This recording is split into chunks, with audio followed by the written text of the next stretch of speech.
So hello everyone, welcome to my channel. इस video में बात करने वाले हैं oceans of the world and their currents. जो समुद्र है और उनकी जो धाराएं हैं, इससे अच्छे क्वेश्चन बनते हैं एसएससी के अंदर। तो उनके बारे में हम बात करने वाले पढ़ने वाले हैं।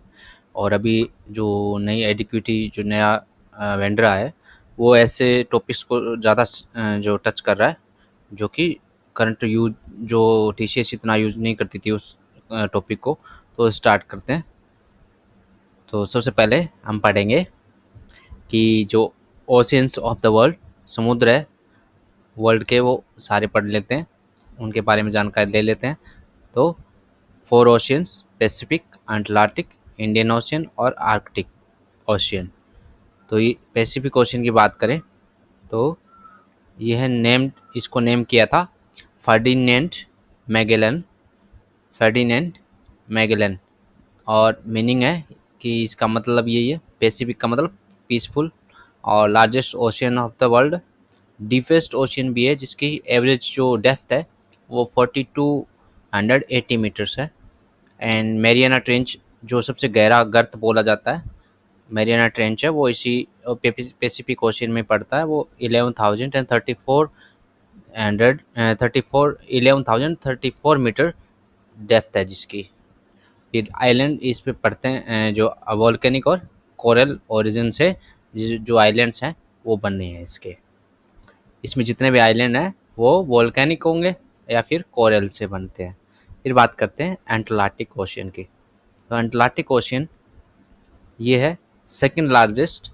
एवरेज डेप्थ है वो 3300 metre. And name of the from the Greek Atlas, Atlas से लिया गया है। और लॉन्गेस्ट कोस्ट लाइन है जिसकी। ये जो अटलांटिक ओशियन है, इसकी कोस्ट लाइन है वो लॉन्गेस्ट कोस्ट लाइन है। Busiest for trade and commerce, सबसे बिजिएस्ट जो ओशियन है वो है ये अपना अटलांटिक ओशियन। फिर concept connects western Europe to connects western Europe to north east USA से कनेक्ट करता है। Form from Gondwana lift, Gondwana land है उसकी घाटी से बना है। और स्टिल वाइडनिंग, जो कि अभी भी गहरा होता जा रहा है, वाइड होता जा रहा है। कॉन्टिनेंशियल आइलैंड है इसमें। जो इसके अंदर आइलैंड्स है वो न्यू फाउंडलैंड और ब्रिटिश आइलैंड्स। तो ये इसके अंदर जो ओशन है अटलांटिक, इसी इसके अंदर जो कॉन्टिनेंटल आइलैंड्स आते हैं वो है न्यू फाउंडलैंड और ब्रिटिश आइलैंड्स। फिर वॉल्केनिक आइलैंड्स हैं वो क्यूबा, जमैका, यूटो रिको, पोर्टो रिको और आइसलैंड। ये सारे वॉल्केनिक आइसलैंड है इसके अटलांटिक ओशियन की। फिर बात करते हैं इंडियन ओशियन। तो एकमात्र जो ओशियन है जो इन कंट्री के नेम पे पड़ा है। तो बात करते हैं only ocean named after a country. एक कंट्री के ऊपर नाम रखा गया है एकमात्र जो ओशियन है वो है ये इंडियन ओशियन, जिसकी डेप्थ है 3960 मीटर और डीपर देन अटलांटिक, अटलांटिक से भी डीपर है ये। और कॉन्टिनेंटल आइलैंड्स इसमें मेडागास्कर और श्रीलंका।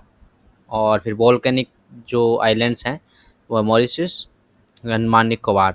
तो ये वोल्केनिक आइलैंड्स हैं। और कोरल वाले हैं वो सेशल्स, मालदीव्स और लक्षद्वीप के। सेशल्स, मालदीव्स और लक्षद्वीप में कोरल, कोरल क्या होता है, एक तरह से समुद्री जीव होता है। उसकी जो बाहर की जो परत होती है वो कैल्शियम की बनी होती है। तो वो जब वो छोड़ते हैं उस बाहर वाली भित्ति को, तो उसके बाद क्या बन जाता है, वो इकट्ठी होती रहती हैं। और इकट्ठी होके एक तरह से एक द्वीप का या फिर एक जो आइलैंड का रूप ले लेती हैं। और ये मालदीव और लक्षद्वीप है और सेशल्स है, ये कोरल के उदाहरण हैं, एग्जाम्पल्स हैं। फिर बात करते हैं आर्कटिक की। तो आर्कटिक ओशियन में ये smallest ocean of the world है। Lies between Arctic circles, Arctic circle है उसके बीच में पड़ता है। North Pole in the middle, North Pole है इसके बीच में आता है। जो धरती का नॉर्थ पोल है वो इसके बीचों बीच आता है आर्कटिक के। और mostly frozen with island thick ice ये तो आपको पता ही है कि सबसे जो थिक आइस से ये क्या है, फ्रोजन रहता है। शैलोस्ट, सबसे शैलो, गहरा, चौड़ाई में शैलो होता है बहुत ही गहराई हो और चौड़ाई भी ज़्यादा हो, वो 987 मीटर है जिसकी। और लिस्ट सैलिनिटी, यानी सबसे कम इसकी सैलिनिटी, यानी कि जो नमक नमक सबसे ज़्यादा खारापन है वो सबसे कम है, लिस्ट है 33 30 पीपीटी के आसपास है। तो ये अपन ओशियंस की बात कर ली जिसकी अपन करंट पढ़ने वाले हैं। फिर बात करते हैं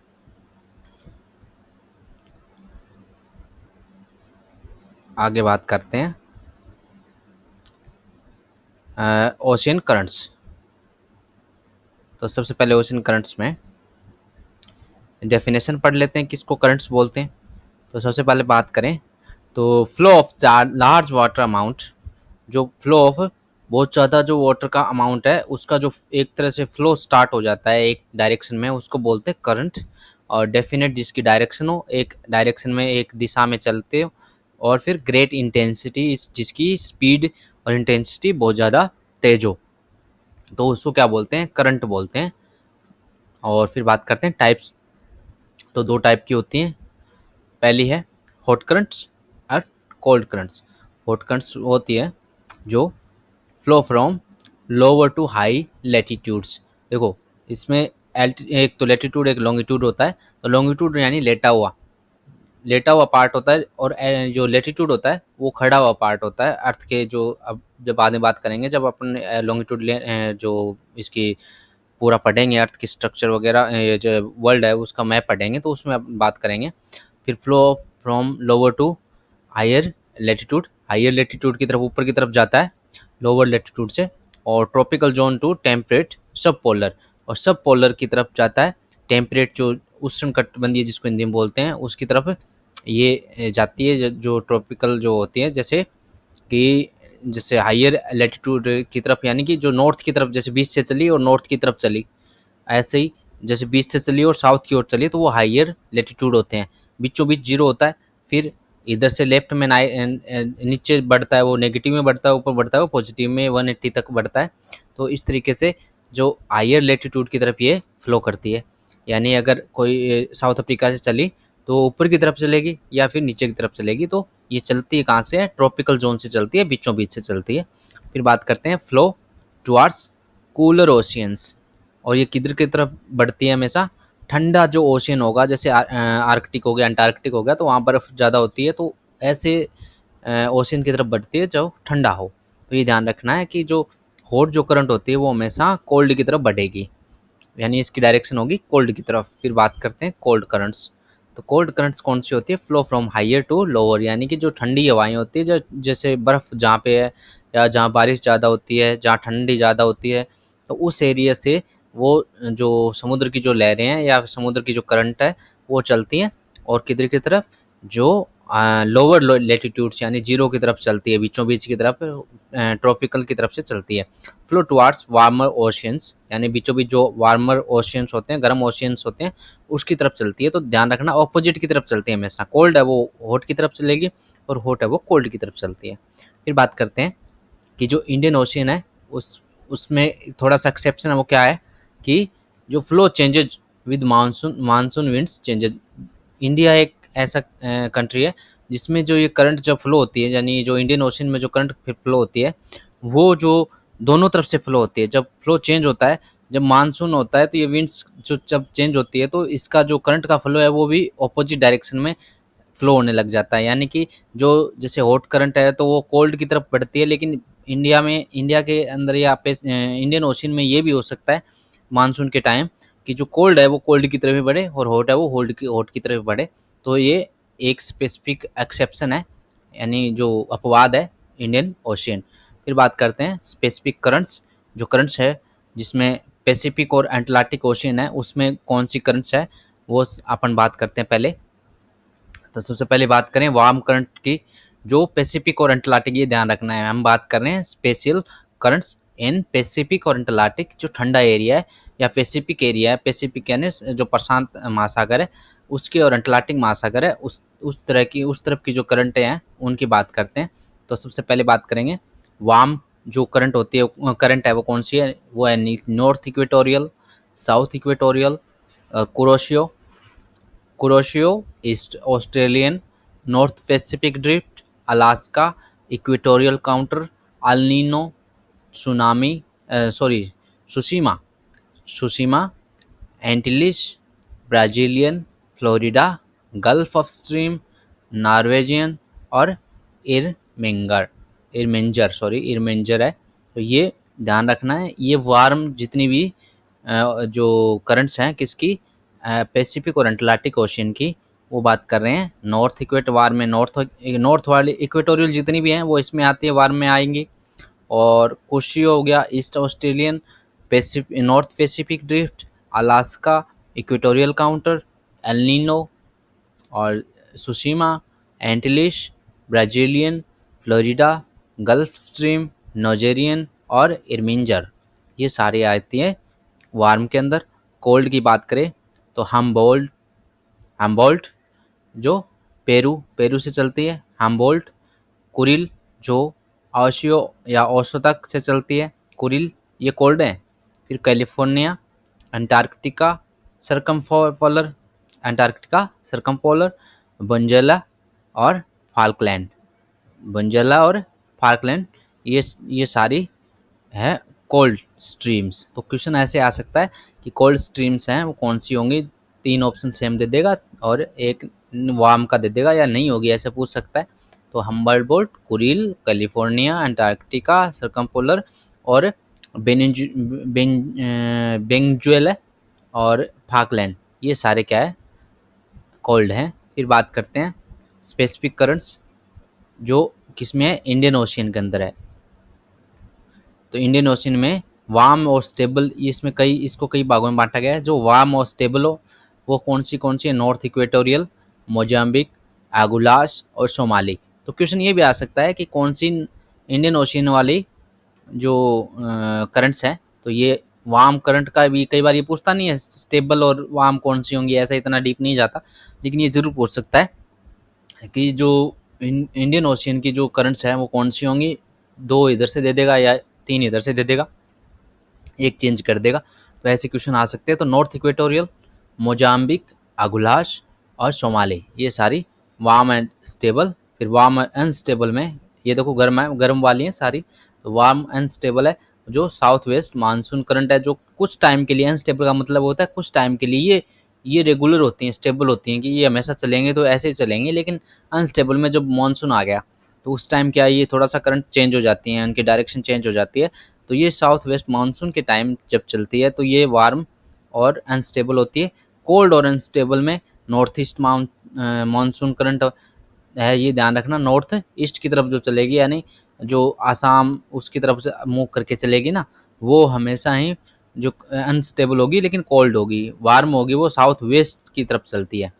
और फिर बात करते हैं cold and stable, western Australian current है वो कोल्ड एंड स्टेबल है, एकदम ये स्टेबल रहेगी। और कोल्ड वेस्टर्न ऑस्ट्रेलियन करंट।